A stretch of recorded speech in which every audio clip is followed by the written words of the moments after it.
Hello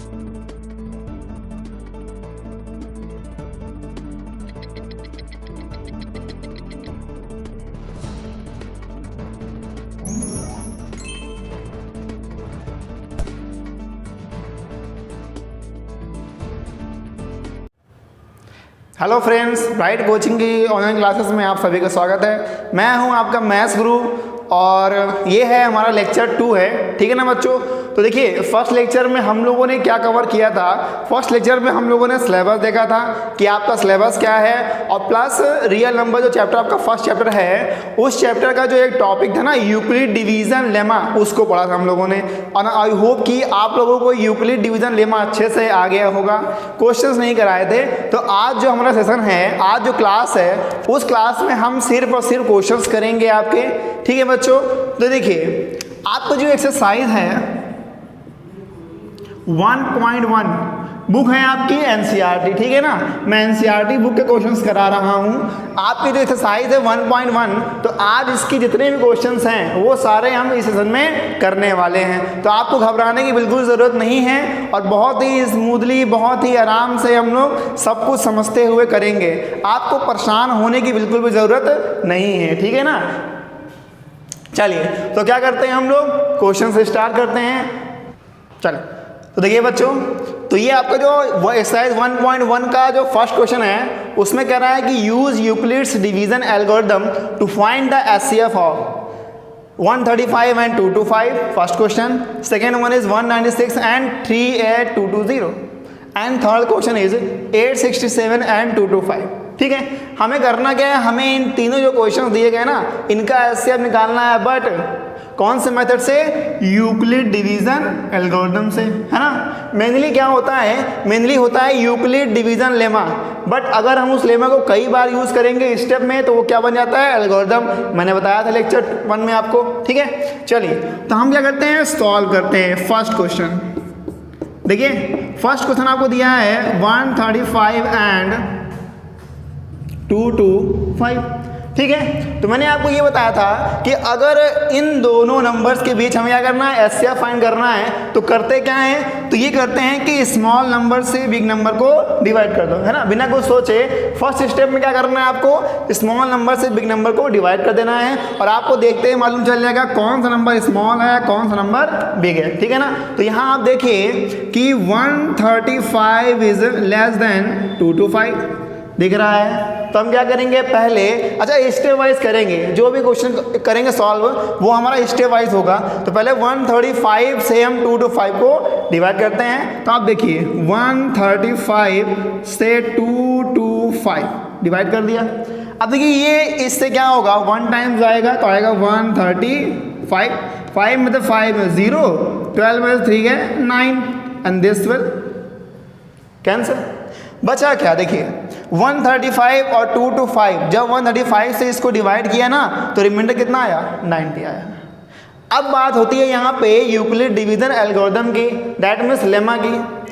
अब Euclid साहब ने ये कहा कि अगर हमारा रिमाइंडर 0 है, ठीक है, यहाँ ध्यान समझिएगा, यूक्लिड साहब ने कहा कि अगर हमारा रिमाइंडर 0 होता है तो जो हमारा डिवीजर है ना, वही इन दोनों के बीच का एचसीएफ हो जाता है, बस इतना उन्होंने कहा, ठीक है ना।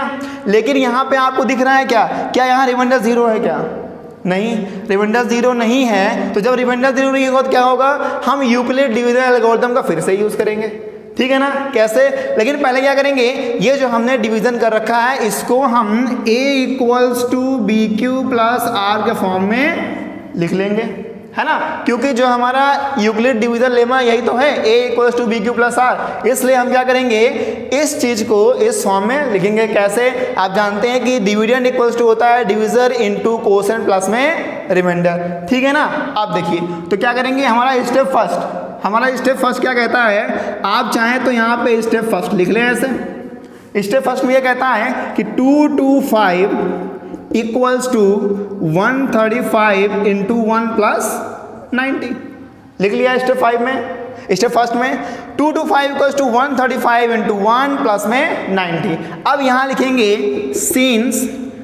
since remainder is not equals to 0, remainder zero नहीं है। अच्छा बताओ, अगर रिमाइंडर जीरो होता तो हम कुछ करते ही ना, हमारा जो डिवीजर है ना वही क्या होता है, इन दोनों का एचसीएफ हो जाता। बट यहाँ पर रिमाइंडर जीरो नहीं है, तो क्या करेंगे, तो हम ये करेंगे कि फिर से अप्लाई करेंगे यूक्लिड डिवीजन लेमा, है ना, जो कि वो क्या बन जाएगा, एल्गोरिथम बन जाएगा। तो हम क्या करेंगे, फिर से अप्लाई करेंगे। लेकिन बात यहाँ उठती है कि अब की बार जो हम लेमा अप्लाई कर रहे हैं वो किन दो नंबर्स के बीच अप्लाई करेंगे, ठीक है ना। तो ये बात देखिए, यही समझाना है आपको। अगर रिमाइंडर जीरो आता है ना, तो देखिए देन वी अप्लाई, देखिए मैं सॉल्व लिख रहा हूं, Euclid division algorithm to 135 and 90। ये गौर करने वाली बात है, ठीक है ना। अब की बार जो आप लेमा अप्लाई करोगे वो कहाँ अप्लाई करोगे, 135 एंड 90 पे, डैट मीन्स डिवीजर और रिमाइंडर पे। इसका तो काम खत्म हो गया, ये आपका चला गया, ठीक है ना। बचा क्या, ये और ये, इन दोनों अप्लाई करेंगे। तो अप्लाई करते हैं, देखिए अप्लाई करते हैं तो 135 को आप डिवाइड करोगे 90 से, तो 1 टाइम्स ये जाएगा तो आएगा 90, यहाँ क्या आ गया 45 आ गया। अब आपको फिर दिख रहा है कि रिमाइंडर इज नॉट जीरो। हम क्या करेंगे, इस डिवीजन को इस फॉर्म में लिखेंगे, है ना, इस डिवीजन क्या करेंगे, इस फॉर्म में लिखेंगे। लिख देते हैं, देखिए step 2,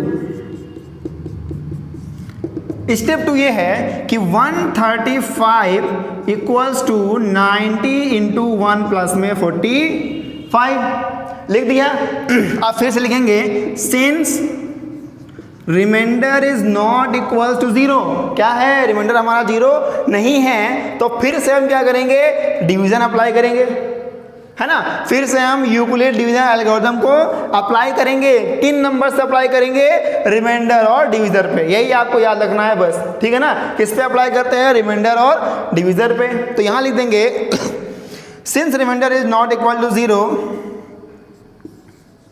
then we apply Euclid division algorithm to 90 and 45, ठीक है। फिर से अप्लाई करेंगे, चलिए यहां लिख देते हैं हम लोग, देखिए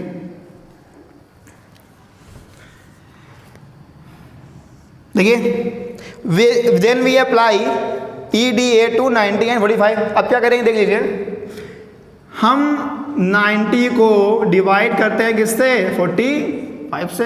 तो ये आपको दिख रहा है कि 2 टाइम्स आपका चला जाएगा, रिमाइंडर क्या आ गया, जीरो आ गया, ठीक है ना। पहले क्या करेंगे, इसको स्टेप 3 हम लिख लेते हैं, ये आपका स्टेप 3 है। क्या कहता है स्टेप 3 कि 90 इक्वल्स टू 45 इंटू 2 प्लस में 0। ये स्टेप 3 कह रहा है कि 90 इक्वल्स टू 45 इंटू 2 प्लस 0। अब आपको यहाँ दिख रहा होगा कि यहाँ रिमाइंडर क्या है, 0 है ना। तो लिखेंगे since remainder equals to 0, since remainder क्या है, 0 है, तो हमें कुछ नहीं करना है। देयरफॉर एचसीएफ बिटवीन किन नंबर्स के बीच निकाल रहे थे, 135 एंड 225 इक्वल्स टू कितना, 45, ठीक है। और यही क्या होगा, आपका आंसर होगा, है ना। कैसे पहचान गए, जैसे ही रिमाइंडर 0 आता है तो जिस डिवीजर की वजह से रिमाइंडर आपको 0 आया है वही डिवीजर इन दो नंबर्स का एचसीएफ हो जाएगा, बस और कुछ करना ही नहीं है, ठीक है ना। देखिए केवल इसमें स्टेप ज़्यादा है, बाकी ये प्रोसेस बहुत ईजी है ना। तो आई होप कि आपको ये समझ में आया होगा, है ना। अभी देखिए ये स्टेप वाइज कर रहे हैं तो आपको थोड़ा बड़ा लग रहा है, अभी मैं शॉर्ट फॉर्म बता रहा हूँ इसका। तो पहले आप इसका स्क्रीनशॉट ले लें जल्दी से, ठीक है। तो देखिए आपने ये स्क्रीनशॉट ले लिया होगा, ठीक है ना। आप क्या करते हैं, अब हम करेंगे इसमें तो कोई एक और क्वेश्चन, जैसे मैंने एक करा दिया है, ठीक है ना। एक आपको होमवर्क दे दूंगा, एक और मैं किसी में करा दे रहा हूँ। तो पहली बात तो ये कि ये जो आपको दिख रहा है ना स्टेप वाइज निकालना, है ना। अगर आपको एग्जाम में क्वेश्चन आता है ना तो आपको स्टेप वाइज ही करना पड़ेगा, ठीक है ना। क्योंकि एग्जाम में लिख करके आएगा यूजिंग यूक्लिड्स डिवीजन एल्गोरिथम। अगर लेमा लिख कर आता है तो एक ही बार यूज़ करेंगे, बट अगर एल्गोरिथम लिख करके आ गया तब आप एक बार यूज़ नहीं करते, तब आपको इसको स्टेप वाइज में करना पड़ेगा और स्टेप आपको दिखाना ही पड़ेगा, ठीक है ना। तब जाकर आपको सही पूरा नंबर मिलेगा। तो आई होप कि आपको समझ में आ गया होगा। बस एक चीज़ इसमें याद रखना है कि जिस डिविजर से रिमाइंडर 0 आ जाए वही डिविजर इन दोनों का एचसीएफ बन जाता है, ठीक है ना। चलिए तो अब क्या करते हैं, अब इसमें से कोई एक क्वेश्चन और चूज कर लेते हैं और एक तो आपको होमवर्क देना है। तो देखिए, अच्छा एक बात और है कि ये तो हो गया आपका स्टेप वाइज। अगर आपको सिंपली करना है तो ये करना क्या है, सिंपली अगर केवल फाइंड ही करना है ना, अपने खुशी के लिए, एग्जाम नहीं करना है, तो करेंगे क्या, डायरेक्टली इससे इसको डिवाइड करेंगे, 1 टाइम्स आ जाएगा 135 हो गया, ये हो गया 0, ये हो गया 9। अब करते क्या है, इस रिमाइंडर से इस डिविजर को डिवाइड करते हैं, ठीक है ना। 1 टाइम्स ये भी आया, ये कितना आ गया 45। अब इस रिमाइंडर से इस डिविजर को डिवाइड करेंगे तो कितना आ गया, 2 टाइम्स कितना आ गया 90। देखिए तो ये कितना आसान हो गया है ना। अगर आपको अपना आंसर वेरीफाई करना है ना तो आप डायरेक्टली इस मेथड से कर सकते हैं, लेकिन ये केवल वेरिफिकेशन वाला है, वेरीफाई करेंगे, इससे आप एग्जाम में नहीं करेंगे क्योंकि एग्जाम में आपको स्टेप वाइज करके शो करना पड़ता है, ठीक है। तो ये इसको भी आप क्या करेंगे, नोट कर लें जल्दी से। चलिए तो ये देखिए आसान तरीका है। अब इसमें से एक और क्वेश्चन लेते हैं, फिर चलते हैं यहाँ पे क्वेश्चन नंबर 2 की तरफ। देखिए इसमें से मान लीजिए आपको जो बड़ा दिख रहा है, चलिए ये लेते हैं 196 एंड 38220। ये थोड़ा आपको बड़ा क्वेश्चन दिख रहा है, कोई बात नहीं, कर लेते हैं। तो क्या करेंगे, 196 से 38220 को डिवाइड कर देते हैं। अब देखिए डिवाइड करेंगे तो क्या आएगा, तो 196 से 382, तो पहली बात तो ये 1 टाइम जाएगा, 1 टाइम गया तो कितना आया 196 आ गया। 12 में से 6 गए, 6 आ गया, यहाँ 7 बचा, 17 में से 9 कितना बचेगा, 8 बचेगा, और यहाँ पे 1 आ गया, ठीक है ना। अब क्या बचा है, इतना तो हम यूज़ कर चुके हैं, 2 बचा है, 2 लिख लिया, कितनी बार जाएगा, 9 टाइम जाएगा। देख सकते हैं आप कि 9 से कितना होता है 54, 9 9 जा 81 और 5 कितना हो गया 86 हो गया। 9 1 जा 9 1, 9 और 8 कितना होता है 17। बताइए कितना आया, 12 में से 4 8, 15 में 6 9, और ये है ना 98। अब बताओ क्या इससे ये कटेगा, क्या नहीं कटेगा ना। तो क्या करेंगे, इससे जब ये नहीं कट रहा है तो क्या करें, देखो एक चीज़ और है, ये 0 बचा हुआ है ना, इसको हम लिख देते हैं यहाँ पे।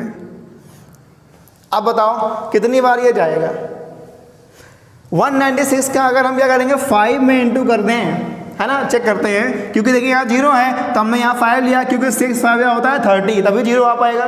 तो 6 5 कितना हो गया 30 आया 3, 9 9 5 जा 45 और 3 48 आया 4, 5 1 जा 5 और 4 कितना होता है 9। तो आपको दिख रहा है ये क्या हो गया 0 हो गया।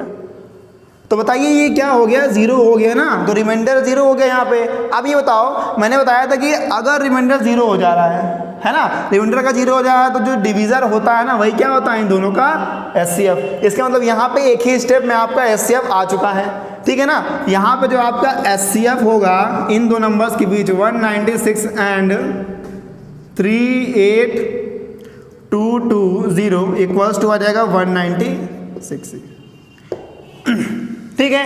क्योंकि यहाँ नंबर बड़ा था, हमने डिवाइड करते गए, अब वो कट गया पूरा पूरा, रिमाइंडर 0 आ गया, तो यही हमारा क्या बन जाएगा, इन दोनों का एचसीएफ बन जाएगा, ठीक है। तो इसको भी आप स्क्रीनशॉट ले लें। चलिए तो देखिए 2 क्वेश्चन मैंने करा रखे हैं, ये क्वेश्चन आपके लिए होमवर्क के लिए है, ठीक है ना। तो जिसको भी क्वेश्चन ये आ जाएगा आप घर पर सॉल्व करिएगा और कमेंट करिएगा, अगर नहीं आता तो कमेंट करिएगा, मैं आपको इसे सॉल्व करके नेक्स्ट लेक्चर में बता दूंगा, ठीक है ना। चलिए देखिए, तो देखिए बच्चों, जो आपका सेकेंड क्वेश्चन है ना, ये लिखा हुआ है देखते हैं इसमें लिखा है, so that any positive odd integer is of the form 6q + 1 और 6q + 3 और 6q + 5 where q is some integer, ठीक है ना। तो ये जो क्वेश्चन है, आप देखिए जरूरी नहीं है कि यूक्लिड डिवीजन लेमा इसमें केवल एचसीएफ ही फाइंड करने को आए, ठीक है ना। केवल एक ही क्वेश्चन थोड़ी बनता है कि हम एचसीएफ फाइंड कर दिए हमारा लेमा कंप्लीट हो गया, नहीं। इस पर ये डिफरेंट टाइप का एक क्वेश्चन है ना। तो अब आपको क्या करना है, इस क्वेश्चन को समझना है और मैं आपको ऐसा बताऊंगा कि क्या करेंगे, कोई भी क्वेश्चन आपको इस टाइप को दिखेगा तो आप इजीली कर लोगे, है ना। इसमें 2-3 क्वेश्चन और है वो भी करा दूंगा मैं। तो यहाँ देखिए ये यूक्लिड डिवीजन लेमा पर डिफरेंट टाइप का क्वेश्चन है, ठीक है। चलिए तो हम देखते हैं कि कैसे इनको सॉल्व करेंगे।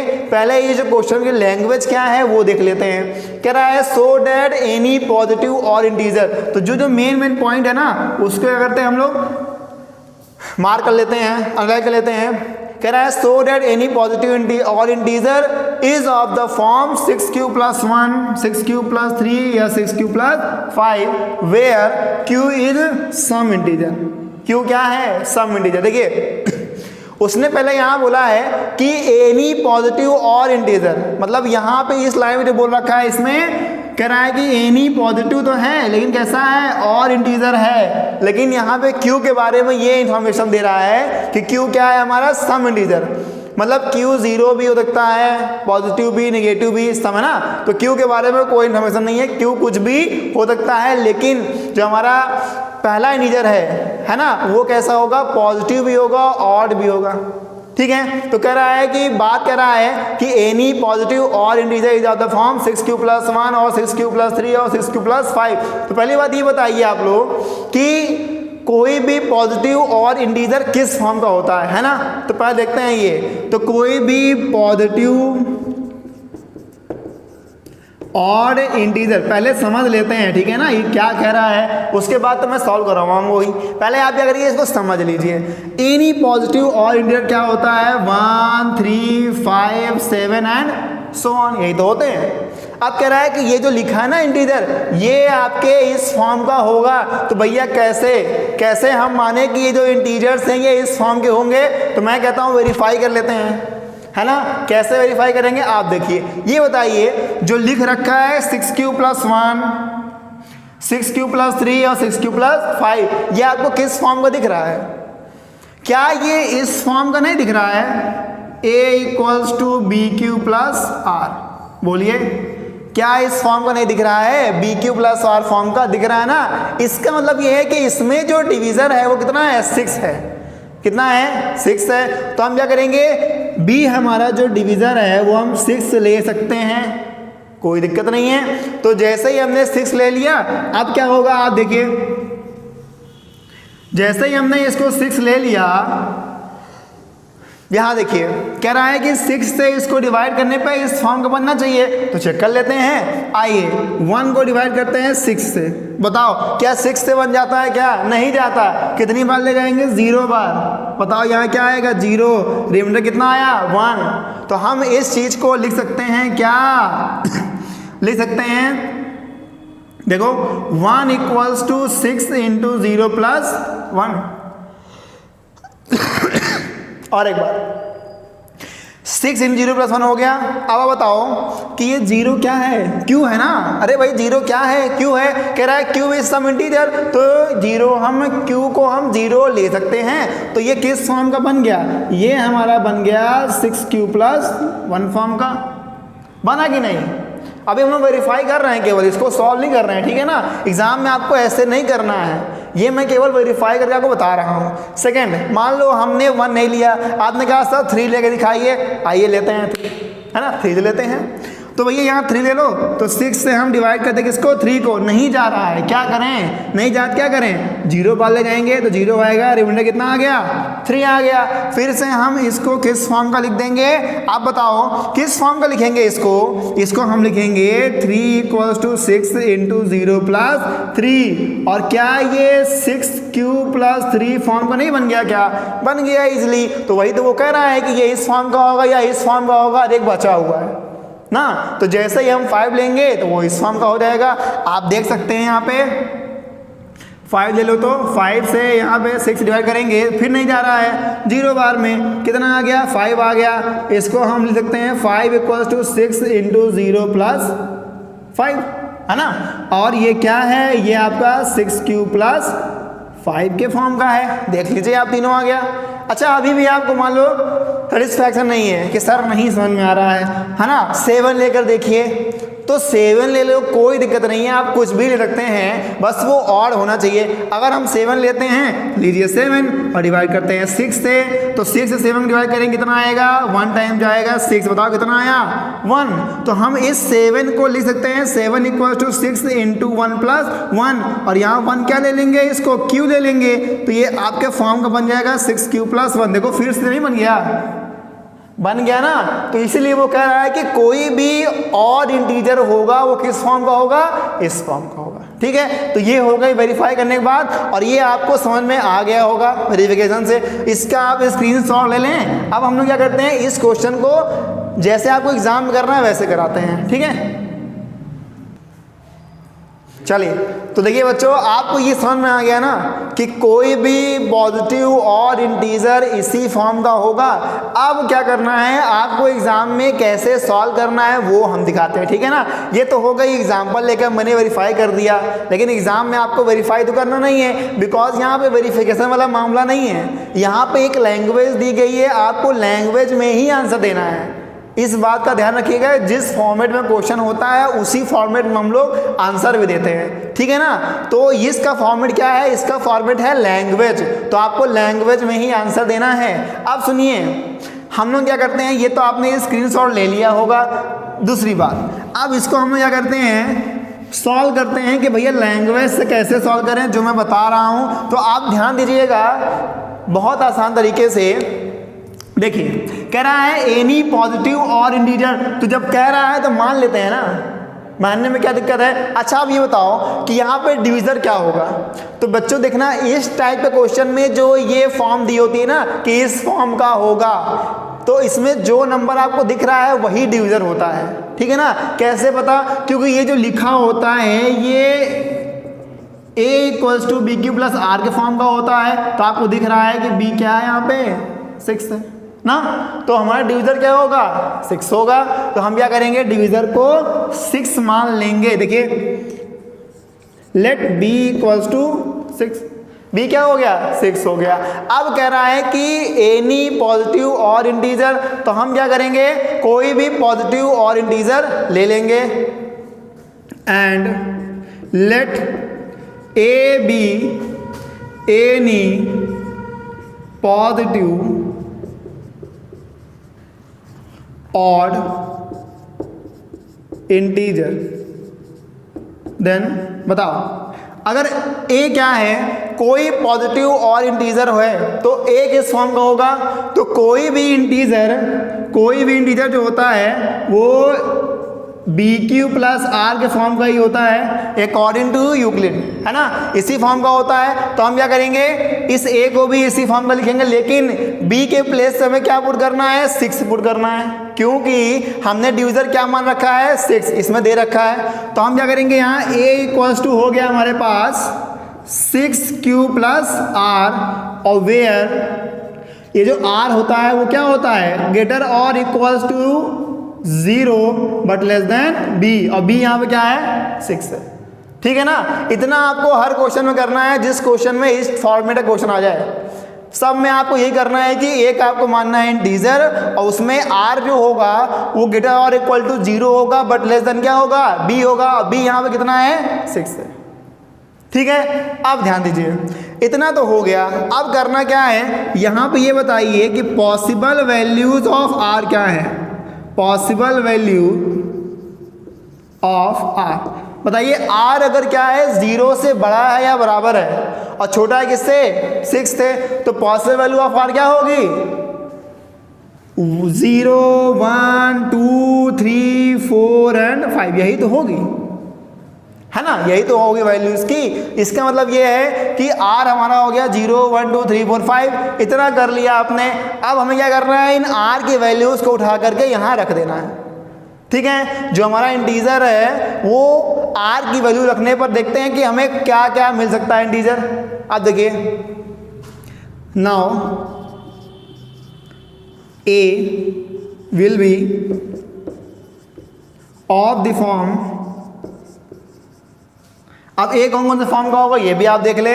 अगर हम रखते हैं r इक्वल टू यहाँ 0, है ना, तो किस फॉर्म का होगा, 6q, और r रखिए 1, 6 क्यू प्लस 1 और 6 क्यू प्लस 3 और 6 क्यू प्लस 4 और 6 क्यू प्लस 5, इसी फॉर्म का तो होगा, है ना। इस फॉर्म का हमारा a बन गया।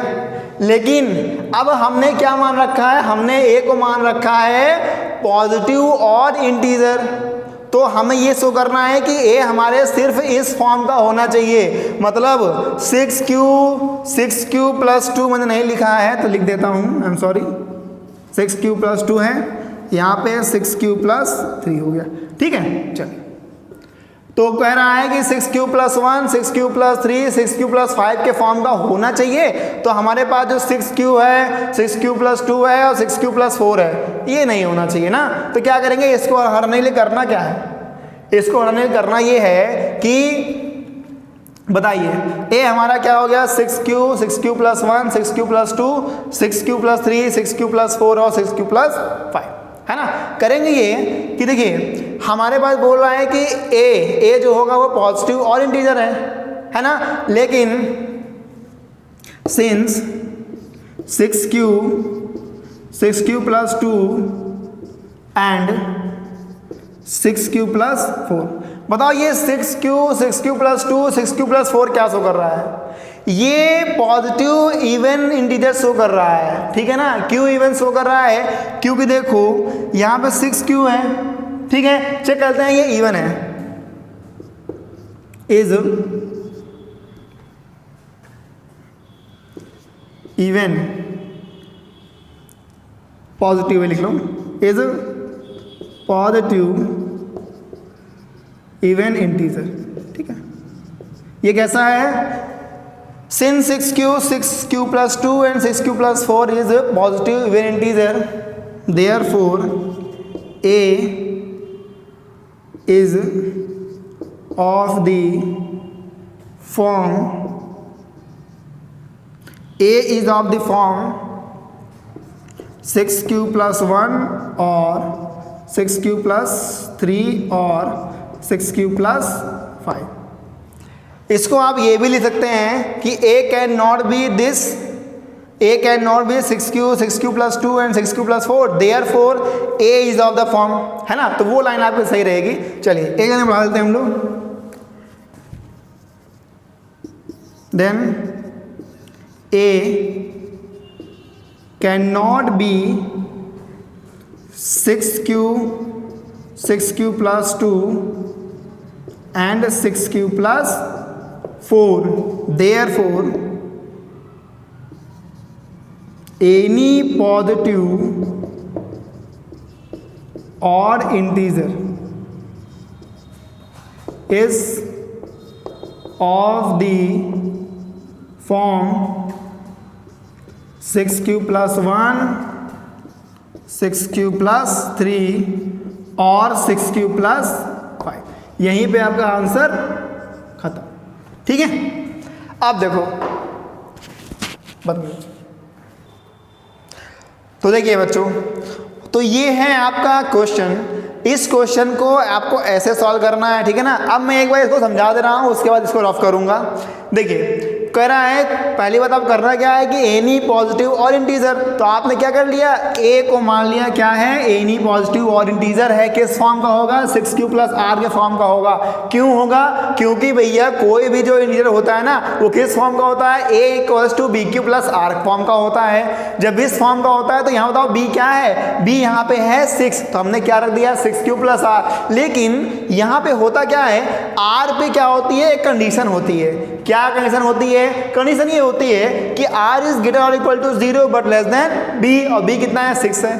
तो हमने क्या किया, पहले r की जो पॉसिबल वैल्यूज हैं उनको ले लिया। कौन सी वैल्यूज हैं r की, r की जो पॉसिबल वैल्यूज ऑफ r कितना है 0 1 2 3 4 5, क्योंकि 6 से कम लेना है ना, ले लिया कम, ठीक है। इतना आपको आ गया होगा। अब करना क्या है, इन r के वैल्यूज को हम इस पर रखेंगे ना तो हमें a का फॉर्म मिलता जाएगा।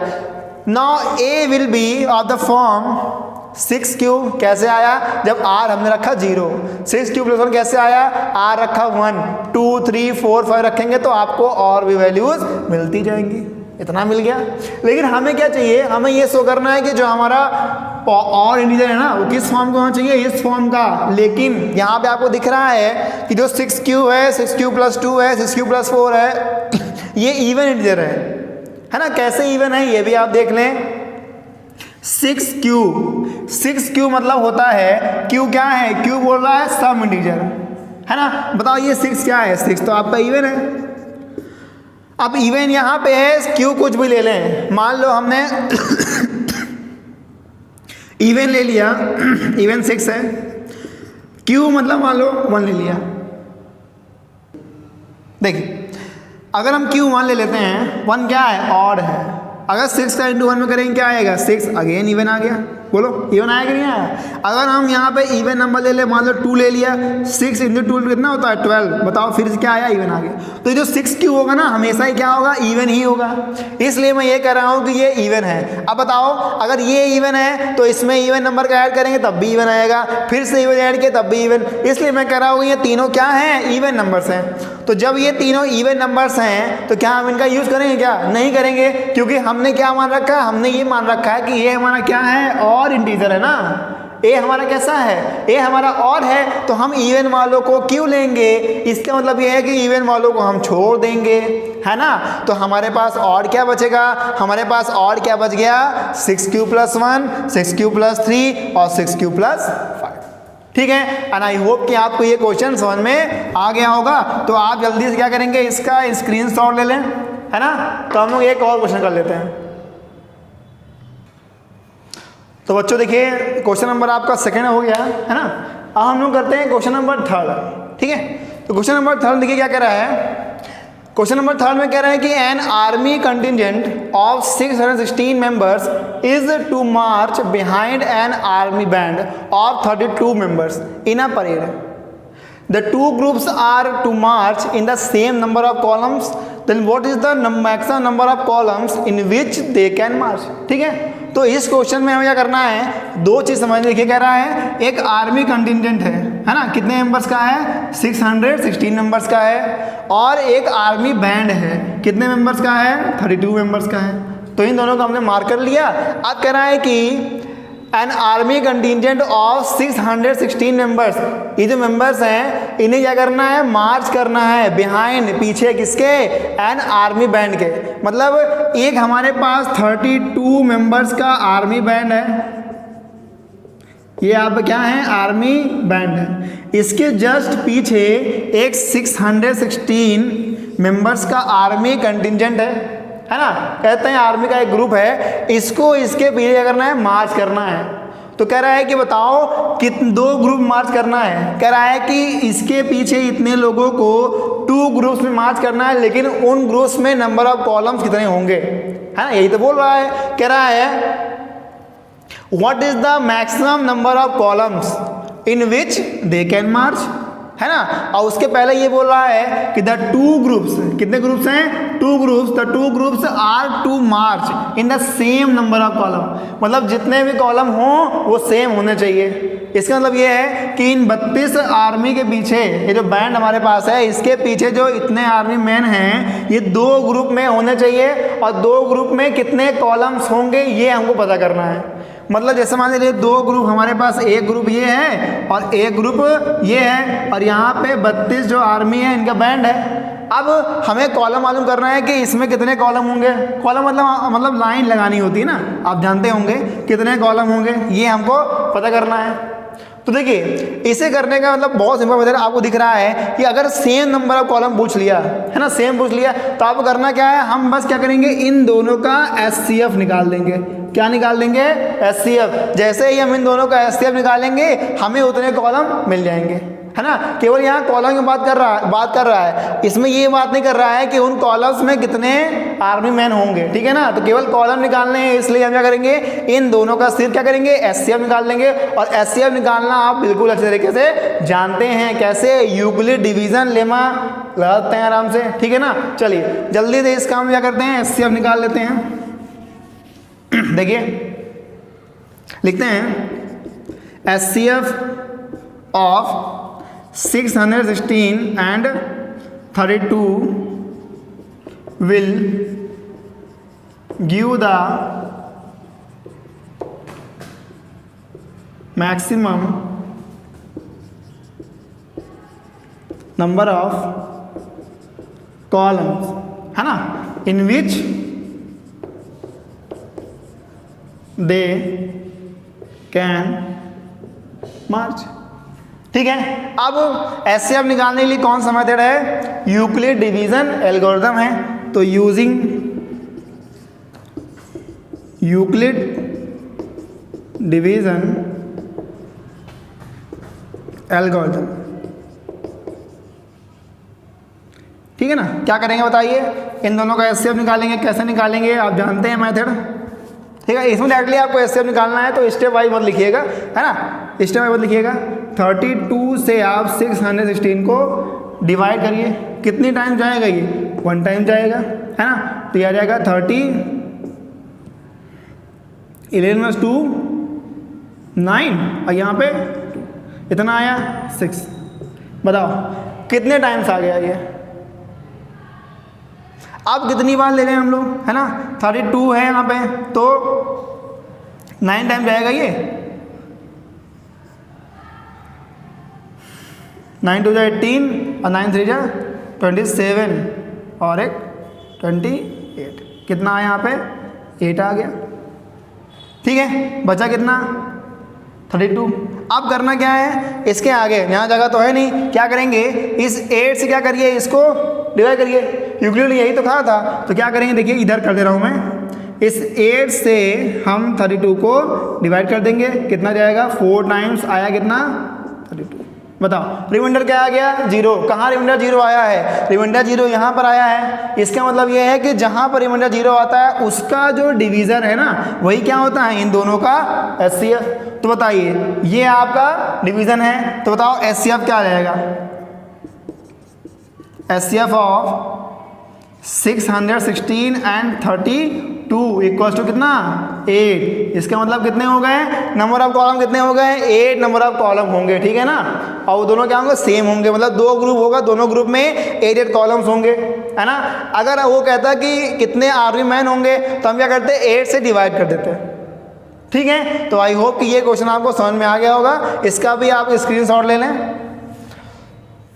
तो बच्चों आज का यही लेक्चर जो है हम लोग यहीं ख़त्म करते हैं। तो नेक्स्ट क्लास में जब हम मिलेंगे तो इसके जो रिमेनिंग क्वेश्चंस है ना 1.1 के वो कर लेंगे, और जो आपका सेकेंड कॉन्सेप्ट है फंडामेंटल थ्योरम ऑफ अर्थमेटिक उसके बारे में हम लोग डिस्कस करेंगे। तो आप बिल्कुल परेशान होने की जरूरत नहीं है, मैं जो आपको होमवर्क दिया हूँ उसको आप कर लीजिएगा। क्लास अगर आपको पसंद आती है तो आप लाइक ज़रूर करें, सब्सक्राइब करें, और अगर कोई डाउट्स हैं तो आप कमेंट करिए, है ना, उसको मैं लेक्चर 3rd में आपके सॉल्व कर दूंगा। और घर पर रहिए, सुरक्षित रहिए, पढ़ाई करते रहिए, और बिल्कुल बहुत ही बढ़िया कंटेंट देंगे।